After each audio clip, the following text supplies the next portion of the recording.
भारत के केरल राज्य की राजधानी तिरुवनंतपुरम की पूर्वी किले के भीतर श्री पद्मनाथ स्वामी मंदिर भगवान श्री विष्णु का मंदिर है। यह मंदिर केरल और द्रविड़ वास्तुशिल्प शैली का बेहतरीन उदाहरण है। इसे दुनिया का सबसे धनी मंदिर माना जाता है। श्री पद्मनाभ स्वामी मंदिर का इतिहास 8वीं सदी से मिलता है। यह भगवान श्री विष्णु के 108 पवित्र मंदिरों में से एक है, जिसे भारत का दिव्य देशम भी कहते हैं। दिव्य देशम भगवान श्री विष्णु का सबसे पवित्र निवास स्थान है, जिसका वर्णन तमिल संतों द्वारा मिलता है। मार्तंड वर्मा, जो त्रावणकोर के प्रसिद्ध राजा हुए, उन्होंने ही इस मंदिर का पुनर्निर्माण कराया था।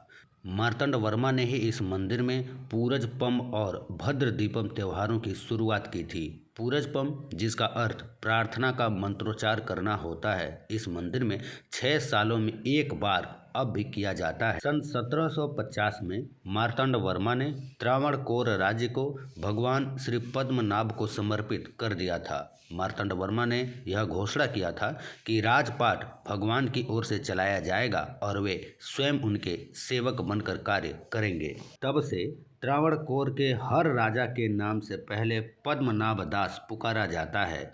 पद्मनाभ स्वामी को त्रावणकोर राज्य द्वारा दिए गए दान को त्रिपुड़ी दानम कहते हैं। केरल की राजधानी तिरुवनंतपुरम का नाम भी श्री पद्मनाभ स्वामी के नाम पर ही है।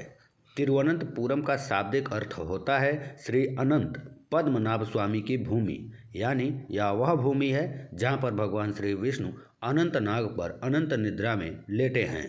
ऐसा माना जाता है कि श्री पद्मनाभ स्वामी मंदिर ऐसे स्थान पर स्थित है जो 7 परशुराम क्षेत्रों में से एक है। स्कंद पुराण और पद्म पुराण में इस मंदिर का संदर्भ मिलता है। यह मंदिर पवित्र टंकी पद्म तीर्थम यानी कमल जल के पास है। यह मंदिर अब ट्रस्ट चलाता है, जिसका नेतृत्व त्रावणकोर के पूर्ववर्ती राज परिवार के पास होता है। श्री पद्मनाभ स्वामी मंदिर के प्रमुख इष्ट यानी भगवान श्री विष्णु की प्रतिमा अपने निर्माण के लिए जानी जाती है, जिसमें 12,008 शालिग्राम हैं, जिन्हें नेपाल की नदी गंडकी के किनारों से लाया गया था। श्री पद्मनाभ स्वामी मंदिर का गर्भगृह एक चट्टान पर स्थित है और मुख्य प्रतिमा, जो लगभग 18 फीट लंबी है, उसको अलग अलग दरवाजों से देखा जा सकता है। पहले दरवाजे से सिर और सीना देखा जा सकता है, जबकि दूसरे दरवाजे से हाथ और तीसरे दरवाजे से पैर दिखते हैं। इस भव्य मंदिर में केवल हिंदू ही प्रवेश कर सकते हैं। पोशाक पहनने का सख्त नियम है, जिसका पालन मंदिर में प्रवेश करते समय करना होता है।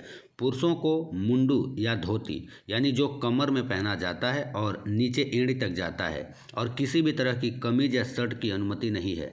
महिलाओं को साड़ी, मुंडुम नेरियतुम यानी सेट मुंडू, स्कर्ट और ब्लाउज या आधी साड़ी पहनना होता है। अब जानते हैं इस भव्य मंदिर के 6 तहखानों के बारे में।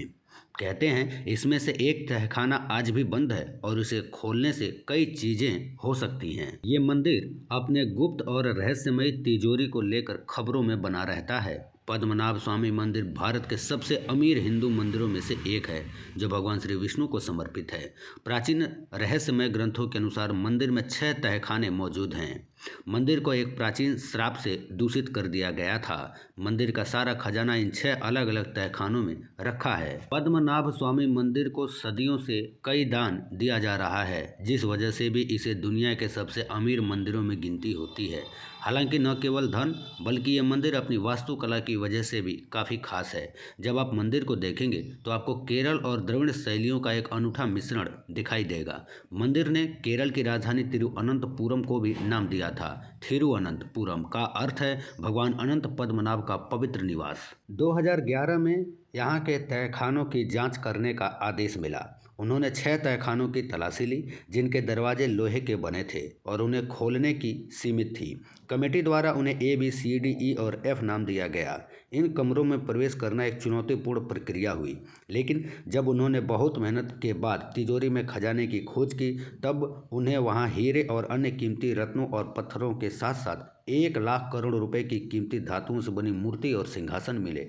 तिजोरी बी के दरवाजे को नहीं खोला गया। ऐसा माना जाता है कि जो कोई भी उसे खोलने की कोशिश करेगा, उसे कई समस्याओं का सामना करना पड़ेगा।